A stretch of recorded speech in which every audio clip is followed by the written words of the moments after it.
बीवियां अपने को आपको रोक कर रखें 4 महीने 10 दिन, फिर जब अपनी मियाद ख़त्म कर लें तो तुमको कुछ गुनाह न होगा ऐसी बात में कि वो औरतें अपनी ज़ात के लिए कुछ कार्रवाई करें कायदे के मुताबिक।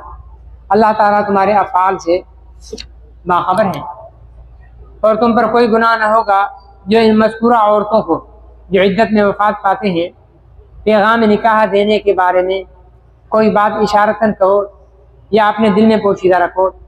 अल्लाह ताला को ये बात मालूम है कि तुम इन औरतों का जिक्र मज़कूर करोगे, लेकिन इनसे निकाह का वादा मत करो मगर ये कोई बात कायदे के मुताबिक कहो, और तुम ताल्लुक़ निकाह का इरादा भी मत करो यहाँ तक कि इद्दत मुक़र्ररा अपनी इख्तिताम को पहुँचे। और यकीन रखो कि अल्लाह ताला को इत्तला है कि तुम्हारे दिलों की बात की, सो अल्लाह ताला से डरते रहा करो और यकीन रखो कि अल्लाह ताला माफ़ करने वाले और हलीम है। इन 2 आयात के अंदर मरने के बाद, मौत के बाद, शोहर की मौत के बाद औरत की इज्जत के हुक्म को बयान किया गया कि कितनी इज्जत है औरत की, और ये कि शोहर के फौत होने के बाद औरत इज्जत गुजार कर दूसरी जगह शादी करना चाहे तो कर सकती है या नहीं कर सकती है, उसको रोका जाए या ना रोका जाए। और फिर अगर शादी इज्जत के बाद करने का उसको इख्तियार है तो इज्जत के अंदर उसे पैगाम निकाह दिया जा सकता है या नहीं दिया सकता है। ये 3 बातें हो गई। इज्जत कितनी है, इज्जत के बाद निकाह की इजाज़त है या नहीं है, और दौरान इज्जत पैगाम निकाह देना औरत के लिए मर्द का जायज़ है या नहीं। इज्जत की कई किस्में हैं। एक इज्जत तलाक की होती है, एक इज्जत वफात की होती है। फिर तलाक और वफात की इज्जत में भी एक सूरत आती है कि औरत हामिला है या नहीं। तलाक की इज्जत 3 माहवारियाँ, अगर औरत हामिला है तो वज़े हमल यानी बच्चे की पैदाइश। वफात की इज्जत 4 महीने 10 दिन है, अगर औरत हामिला है तो वज़े हमल यानी बच्चे की पैदाइश तक ये इज्जत चली जाएगी। ये इज्जत की सूरतें हैं।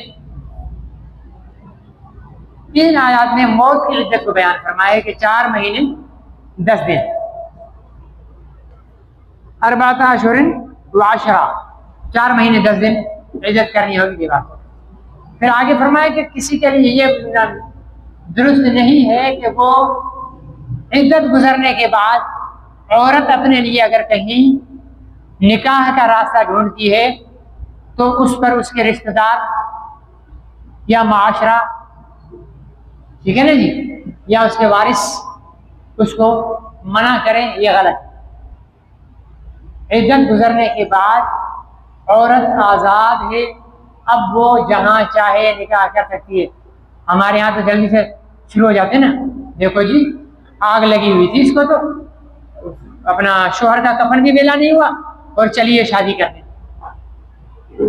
भाई ये इस्लाम ने उसको इजाजत दी है, शादी न करे, मुंह काला करवाती फिर ठीक है, फिर खानदान की इज्जत के ताज ऊपर झंडे लगे हुए होंगे, ठीक है ना, तब फिर कोई नहीं कहेगा कि शोहर का कफन मेला नहीं हुआ है और ये मुंह मारती फिर रही है, तब कोई भी नहीं कहेगा। लेकिन वही औरत अगर जायज तरीके के साथ निकाह करने लगेगी तो बिरादरी वाले, खानदान वाले, ठीक है ना, जिसकी उसके देवर जेठ ससुर उसको जलील करना शुरू कर देंगे, ठीक है ना जी, कि देखो हवस की मारी है, इसको अपनी हवस पूरी करनी है। भाई सीधी सीधी सी बात है, अगर मर्द और औरत को अल्लाह ताला ने एक दूसरे की जिनसी तस्कीन के लिए बनाया है, ये किसने लिख दिया है कि शोहर मर जाएगा तो उसके बाद औरत के अंदर जिनसी ख्वाहिश पैदा ही नहीं होती है? लाजिमन होगी, जब होगी तो कहाँ पूरा करे वो? फिर उसके पास 2 रास्ते हैं, या तो जिना का रास्ता इख्तियार करे, अपने घर पर लोगों को बुलाए और मुंह काला करती फिरे। दूसरा रास्ता है कि एक मर्द के निकाह में आ जाए, ठीक है ना, और बाइज्जत तरीके के साथ अपनी जिंदगी। अच्छा, जो लोग इसको ताने दे रहे होते हैं ना कि आग लगी हुई थी, हवस की मारी थी, शादी करने की क्या जरूरत थी, जब ये बूढ़ी हो जाएगी ना, इसको कोई ख्याल रखने वाला नहीं होगा। ये ताने देने वाले भी साल 2 साल गुजरने के बाद इसको कोई पूछेगा ही नहीं। वैसे गैरत खा रहे होंगे कि भाभी ने शादी कर ली, ठीक है ना जी, भाई को गैरत आ रही होगी तो मेरी बहन ने शादी कर ली शोहर के मरने के बाद दूसरी जगह, ठीक है ना। फिर इस भाई से और इस देवर से पूछो ना कि सारी जिंदगी इसका ख्याल रखोगे, वहां मौत पड़ेगी, वहां कोई इसका ख्याल रखने के लिए।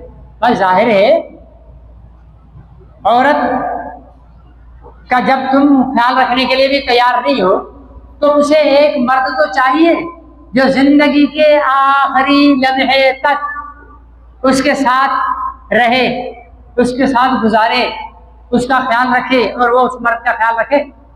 उसको तो चाहिए ना। बूढ़ा होकर रेडियां रगड़ रगड़ कर लावारिसी की मौत पर नहीं मरना। लावारिसी की मौत पर ये वो मरते हैं जो पिछले दिनों जो है वो कौन मर गई थी, एक अदाकारा बेकारा, ठीक है ना जी, मर जाते हैं घरों में 10-2 महीने 4-4 महीने 6-6 महीने लाशें पड़ी होती है, किसी को पता ही नहीं होता है।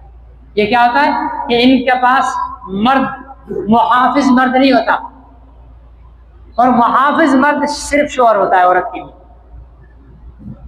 ठीक है ना। बाप होता है, दूसरे दर्जे में भाई होता है, लेकिन आजकल के माशरे में भाई नहीं पूछते बहनों को। आखिरी उसका वाहिद सहारा जो है ना शोहरत का, वो उसका शोहर होता है ना जी, वो उसका शोहर होता है। बाकी जो औरतें यारियां लगाती फिर रही है, दोस्त बनाती फिर रही है, ठीक है ना जी, तो ये मुंह काला करने के लिए तो आएंगे, लेकिन मुश्किल वक्त में कोई भी नहीं आएगा। मुश्किल वक्त में, बीमारी में, परेशानी में, ठीक है ना, दुनियावी जरूरियात को पूरा करने में सिर्फ औरत को उसका शोहर काम आता है, क्योंकि वो हलाल का रिश्ता है ना। हराम के रिश्ते में पायदारी नहीं होती। हराम का रिश्ता नापायदार होता है, आर्जी होता है। वो होता है हवस का रिश्ता, ठीक है ना जी, वो होता है जो है वो जिनसी ख्वाहिश को नाजायज तरीके से पूरा करने का रिश्ता। मियाँ बीवी का रिश्ता तो पाकिज़ा रिश्ता है। इसलिए अगर कोई हमारे यहाँ जिना माशरे में जिना आम हो गई है, अल्लाह ताला माफ़ फरमाए, ऐसे मसाइल लेकर आते हैं लोग, ठीक है ना, हमारे पास कि बस अल-अमान वल हफीज, इतना माशरा हमारा बिगड़ा हुआ है। तो ये क्यों है, जिना की तरफ क्यों जा रहा है माशरा? निकाह को मुश्किल बना दिया।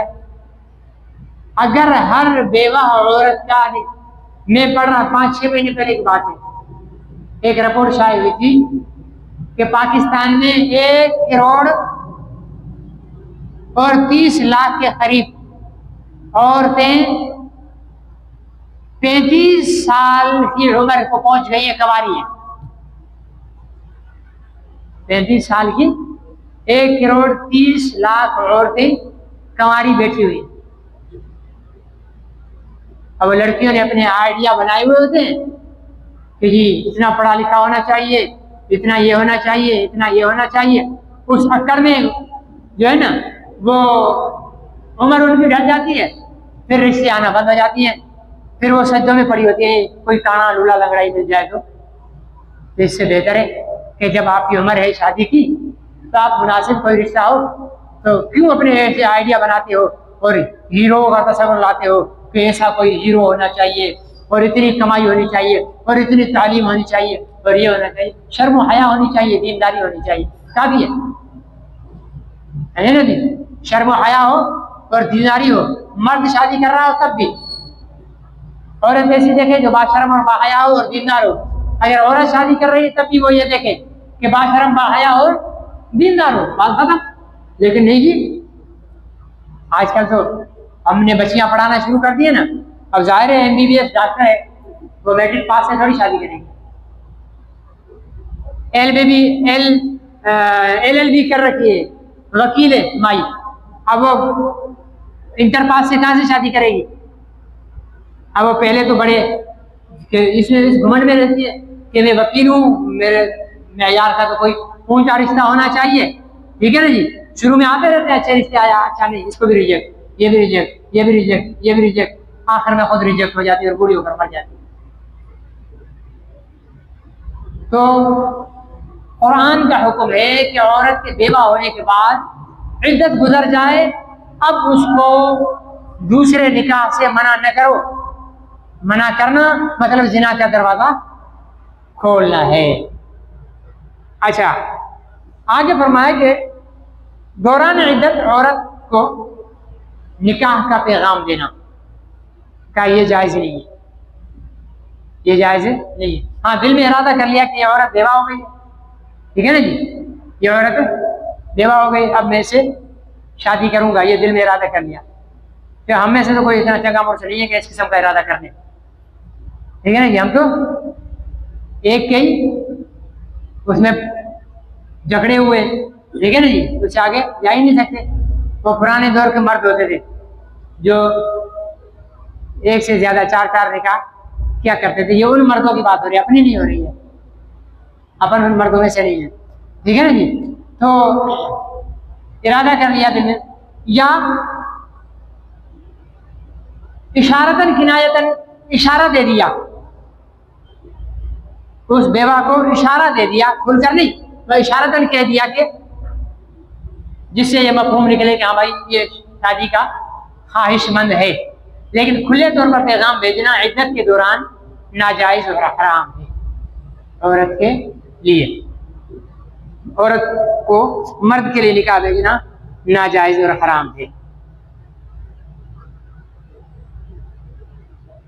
आगे फरमाया कि वअलमू अन्नल्लाह यअलमु मा फी अनफुसिकुम, फरमाया कि ये चीज जान लो अल्लाह ताला तुम्हारे दिलों में जो चीज है वो भी जानते हैं।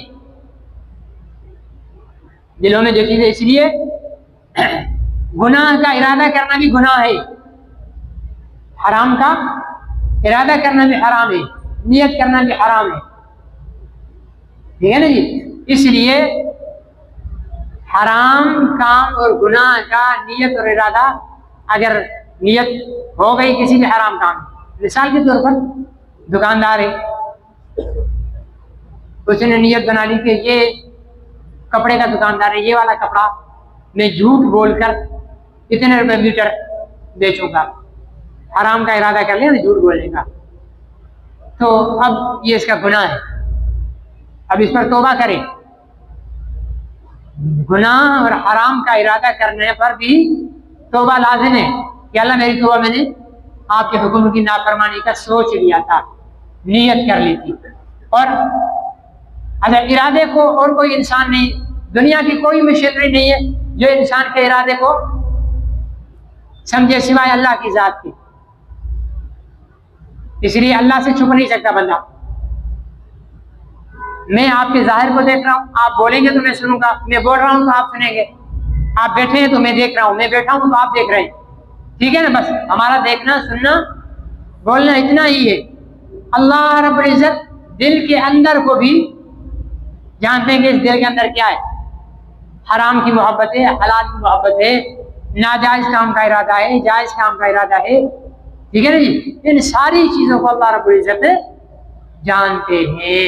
इसलिए अल्लाह रब्बुल इज्जत की पकड़ से डरते रहो और उम्मीद रखो कि अल्लाह रब्बुल इज्जत जो है वो माफ करने वाले भी और बुर्दबार भी, हलीम भी। हलीम कहते हैं कि बुर्दबार, ये अल्लाह का हिल्म है कि हम गुनाह भी कर रहे हैं फिर भी वो हमें फौरन नहीं पकड़ रहे, वरना गुनाह करने पर नकदी सजा अगर हो तो सारे लोग नेक बन जाएंगे, और गुनाह पर अगर सजा नहीं मिल रही है तो इसका मतलब ये नहीं है कि वो गुनाह नहीं है, बाद औक़ात अल्लाह ताला ढील दे देते हैं गुनाह पर।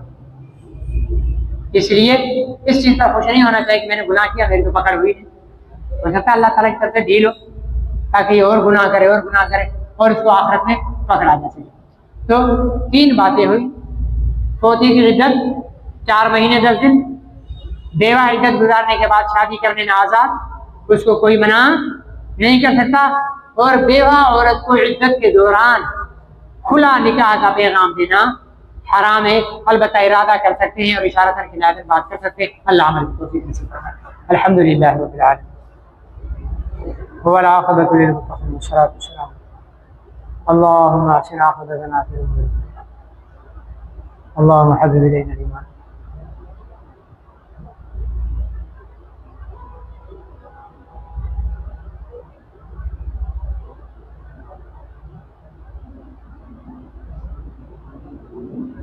सल्लल्लाहु अलैहि